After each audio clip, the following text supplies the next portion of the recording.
ঝিনাইদহ জেলা হরিণাকুণ্ড থানা ১ নং ভাইনা ইউনিয়ন রহিমপুর গ্রামে আমি উপস্থিত আছি।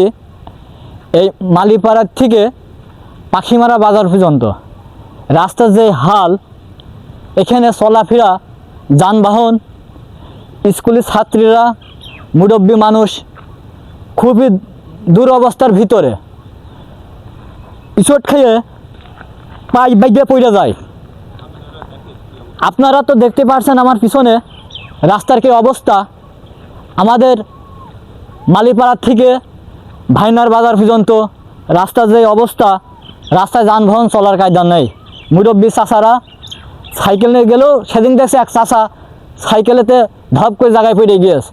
আমি আবার ইয়ার্কি মেরে বললাম, চাচা আপনি শুকনো ডাঙায় পড়ে যাচ্ছেন কেন? চাচা ভাইস্তে রাস্তার যে অবস্থা আপনি তো দেখতে পাচ্ছেন না, যে অবস্থা কি করব, মানে হেঁটে যাওয়ার পরিবেশও নেই, রাস্তার যে অবস্থা। তা আমি তারেক রহমান স্যারের কাছে আবেদন জানাচ্ছি, এই রাস্তাটা অতি তাড়াতাড়ি আমাদের ১ নং ভাইনা ইউনিয়নের রাস্তাটা অতি তাড়াতাড়ি যেন ঠিক করে দেওয়া হয়।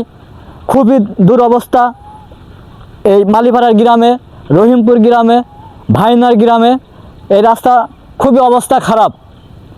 তা আমার এই ভিডিওটা জানি না তারেক রহমান স্যারের কাছে কি পৌঁছালে তারেক রহমান স্যার অতি তাড়াতাড়ি রাস্তাটা ঠিক করে দেওয়া হয়। আসসালামু আলাইকুম।